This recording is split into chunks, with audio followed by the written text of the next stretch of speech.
C'est avec plaisir que je me présente aujourd'hui face à vous, sachant que actuellement je travaille sur la question, principalement la question des déchets et les déchets d'équipements électriques et électroniques dans le cadre d'une thèse doctorale en droit.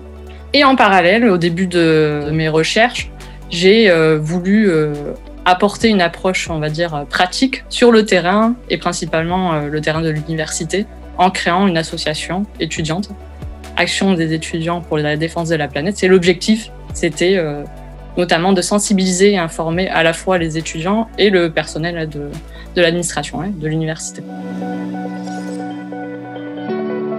Donc c'est vrai que la société contemporaine est marquée finalement par une production assez importante et intensive des déchets, qui n'épargne pas du tout l'université, puisque l'université aussi produit aussi des déchets. Ça touche tous les continents d'ailleurs. Aucun territoire n'est épargné par cette question des déchets. Alors au-delà de la production massive de déchets, il y a aussi un autre volet de la question de la gestion des déchets, c'est la catégorie des déchets en fait. On a eu un développement de catégories de déchets. On va du déchet classique, domestique, si on peut appeler ça comme ça, aux déchets, on va dire, plus techniques, donc les déchets d'équipements électriques et électroniques, les déchets nucléaires, déchets industriels. Donc le développement durable regroupe à la fois plusieurs enjeux, donc 3 enjeux, enjeux environnementaux principalement, oui, enjeux économiques et enjeux sociaux.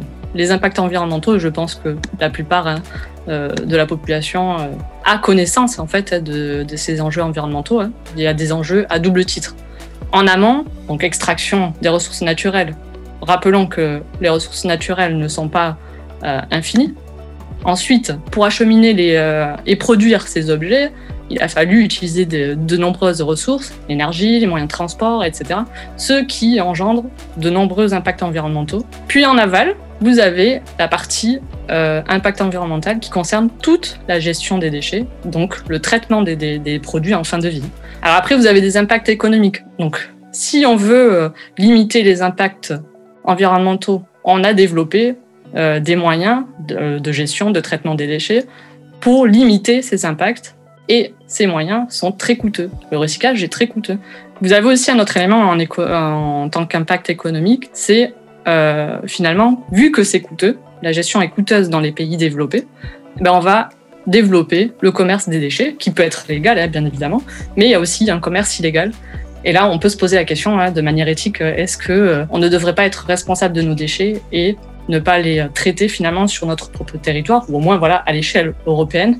Après, il y a l'impact social, et je dirais même social et solidaire. Du coup, quand on parle d'impact social, en réalité, c'est que les déchets se retrouvent dans l'ensemble de la société, et en fait, on est envahi de déchets. Donc c'est vrai que l'impact social est assez important.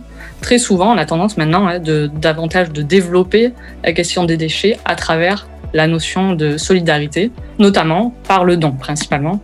Et les associations d'économie sociale et solidaire, elles se développent de manière très importante pour intégrer ces populations-là. Alors là, il y a quand même un petit bémol aussi à mettre en avant sur la question du don, c'est qu'on ne regarde pas l'ensemble de la question. Certes, je vais aider d'un côté ma population en proposant des objets de seconde main, mais il va falloir vérifier derrière si l'impact environnemental n'est pas plus important que s'il avait suivi un cursus, normal, le déchet, de manière consciente ou inconsciente, parce que ça existe de manière consciente, ce qui explique les exportations des déchets d'équipements électriques et électroniques dans les pays en voie de développement.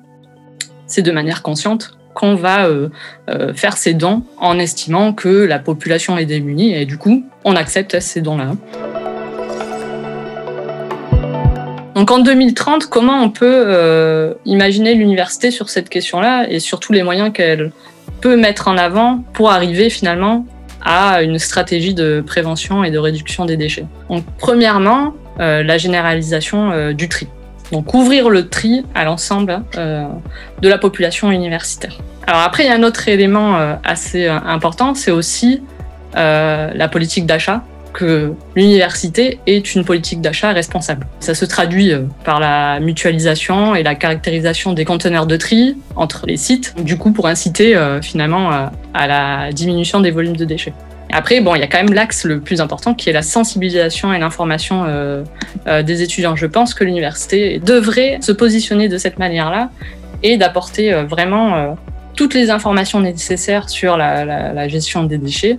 Et après, il y a peut-être un élément assez intéressant qui pourrait être... Enfin, moi, si j'avais été encore étudiante en 2030, ce que j'aimerais retrouver dans l'université, c'est peut-être des ressourceries, recycleries ou des repair cafés, ce qu'on appelle actuellement comme ça, qui proposeraient finalement des ateliers de réparation d'objets de la vie courante. Si on veut aller vers une université plus verte et qui développe la possibilité d'utiliser des moyens de transport alternatifs, donc le vélo par exemple, il serait intéressant de proposer des ateliers de réparation du vélo, enfin voilà, des éléments qui peuvent se combiner tous ensemble.